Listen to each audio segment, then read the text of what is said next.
Hey guys, my name is Lexi, and this is a Sincerely Self podcast. If you were watching this on the YouTube, last week I showed that I had a Care Bear sweatshirt. This week I have this, it's like a baseball sweatshirt. I don't know, I thrifted it, but it's kind of cute. It has like cheetah print on it. Kind of fun.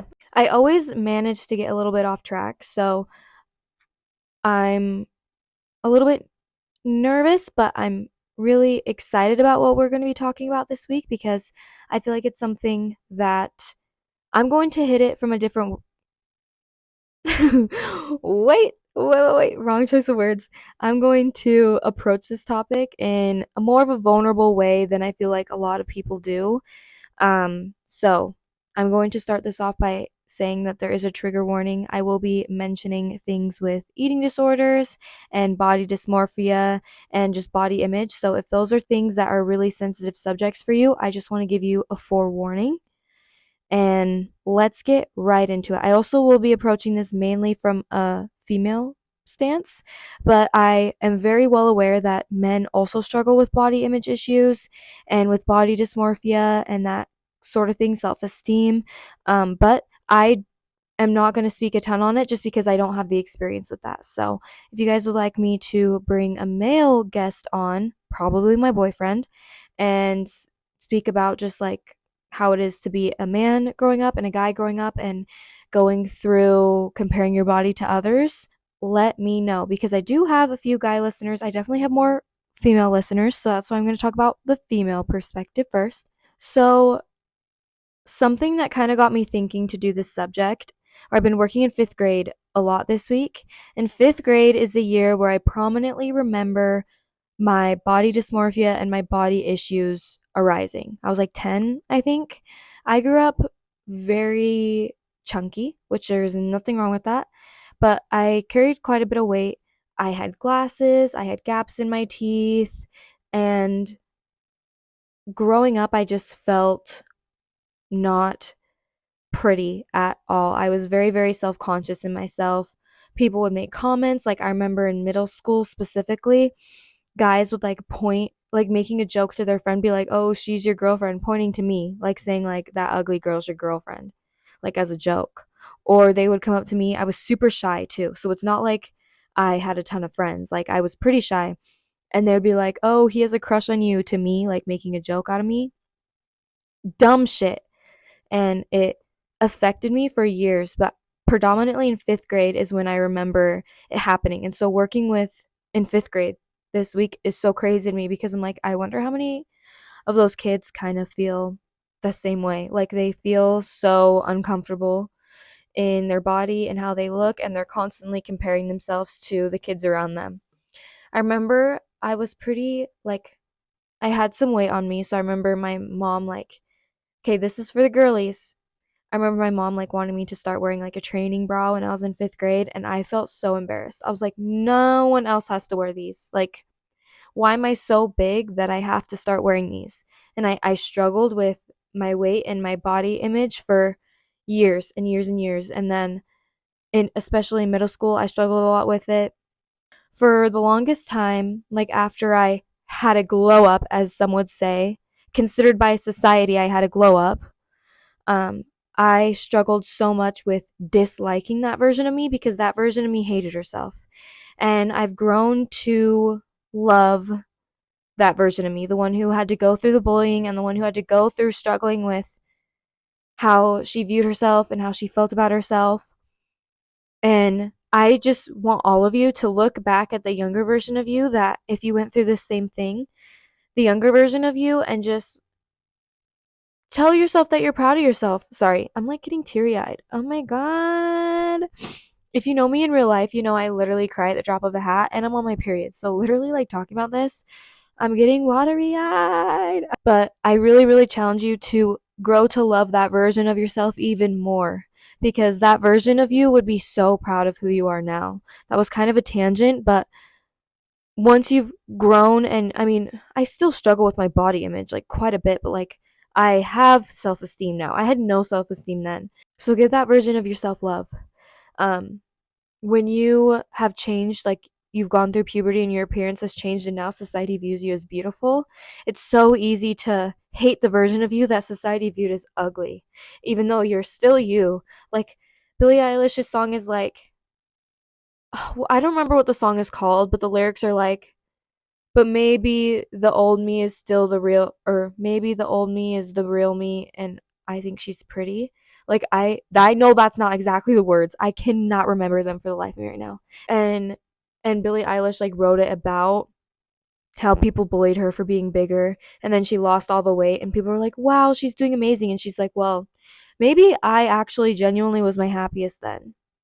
Like, maybe I actually was the most me when I looked like that, but society forced me to leave her." And so I was a little dorky kid and I used to hate that about myself, but now I'm trying to embrace that.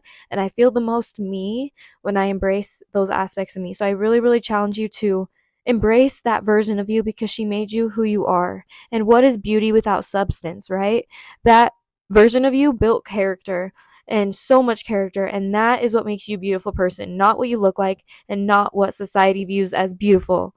Okay, that was kind of a tangent, but that is really the first thing that I felt like I should talk about with this subject.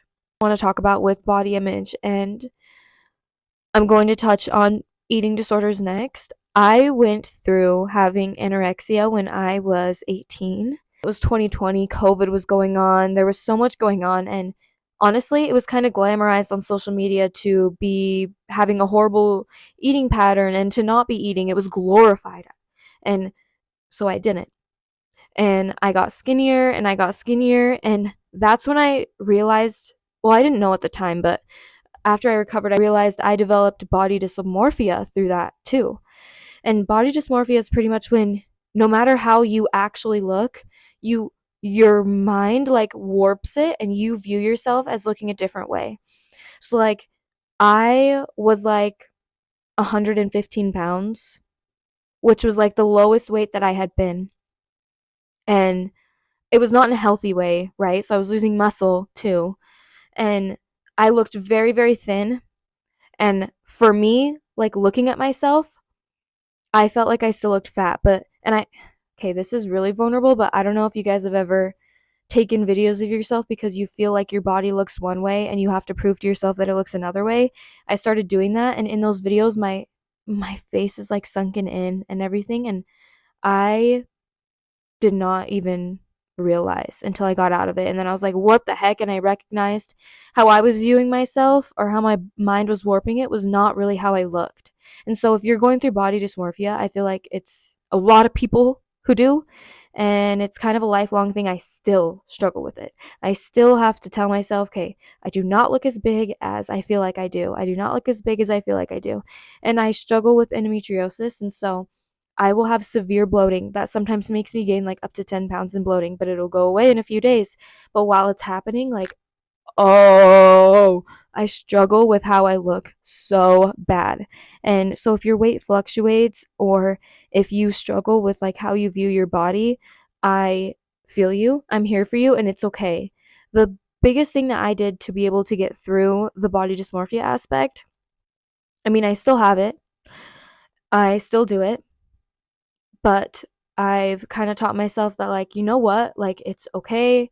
It's all right. Sometimes I don't like to take videos of myself anymore to like body check, you know what I mean? Like I used to, because sometimes I feel like it feeds into the body dysmorphia. And so I'll just try and tell myself I am not my mirror. You know, we always look at ourselves in our mirror, and I'm like, the mirror is not real. The mirror is not me. And I just try and focus on all the aspects of myself that I do love. Even if I can't think of anything physical that day, I try and think of emotional things and characteristics of myself that I really, really do appreciate and I like and I'm proud of.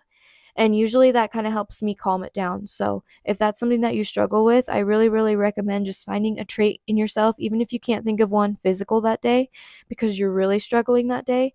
Try and think of at least a characteristic, a personality trait that you do have that makes you who you are and that you're really, really proud of. As for the eating disorders, get help. Reach out to somebody. Let somebody know that this is something you're struggling with because it has long term effects. Like, I have stomach problems now because of that. Like, it genuinely affects your body really, really bad, and you need to take care of your body. and it's not worth it. That's like the best way that I can put it, is it's not worth it. And so reach out, even if like you can reach out to me. Seriously, if you don't know who to go to, my DMs are always open. I have my DMs on my link tree for any social media. Like seriously, reach out to me and I will help you, because you don't have to feel that way. You don't have to feel tired all the time. You don't have to feel all these certain things that you're feeling, and it really really could leave long-term effects. Like Nessa Barrett has shared that like she can't have kids, or she has a really really low chance of having kids because of her eating disorder. And she wishes she would have been able to get help sooner. So like seriously, get help, and somebody can help you recover from it. It doesn't have to be forever. I remember when I was in mine, I never thought I would be able to get out of it, and I still have some times where I kind of fall back into it a little bit, but I've gotten pretty good at maintaining and remembering that I love my body. My body takes care of me, so I need to take care of it. And so you're beautiful and you're amazing and you got this. And it's okay to feel this way. And you would be surprised how many people struggle with this type of thing. You would be surprised how many people around you feel this way about their bodies. Some of the most beautiful women in the world feel viewed by society, most beautiful women in the world, struggle so much with how they look and are so uncontent with how they look. Like, even the most confident person with the best self esteem has bad days where they don't feel confident and they don't feel proud of how they look. And so, working on your self esteem, something that I've learned is it's not just like, okay, I'm healed. Like, I completely am in love with myself. I have no bad days where I question or think of negatively about myself. Like, no, you will have really, really bad days, always. But you can get to the good days a lot faster the more that you heal. And no matter what, I've realized that you can't have the good without the bad. There has to be a balance. And so, even though we can't never ever have a negative thought about ourselves again, we can control how frequent they are, and we can control how we react to them. I'm going to end the episode here. I know this episode is a little bit shorter than the last few have been. Don't worry, we will start getting to longer episodes soon.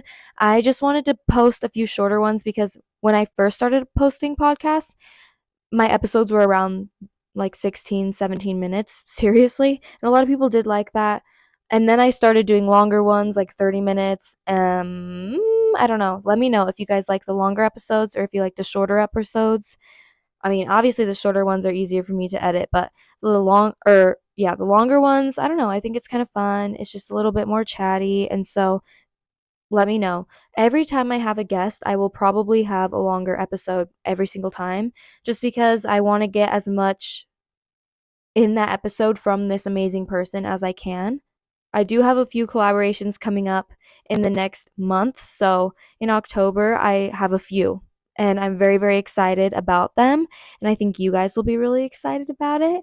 And so those ones will be a little bit longer. So I decided to give us a little bit of a break. Let me know what you think.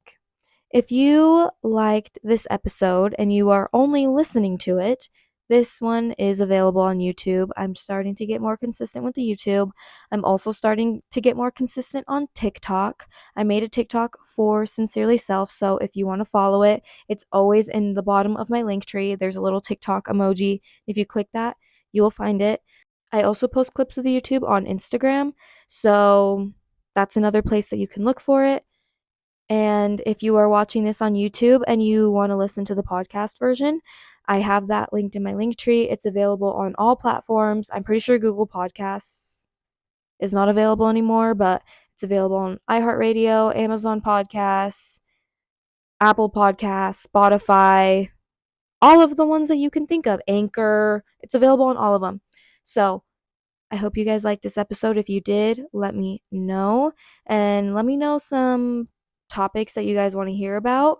I think it's really fun to just hear the things that you guys want to talk about or the topics that you guys are thinking about. And I will see you guys next week.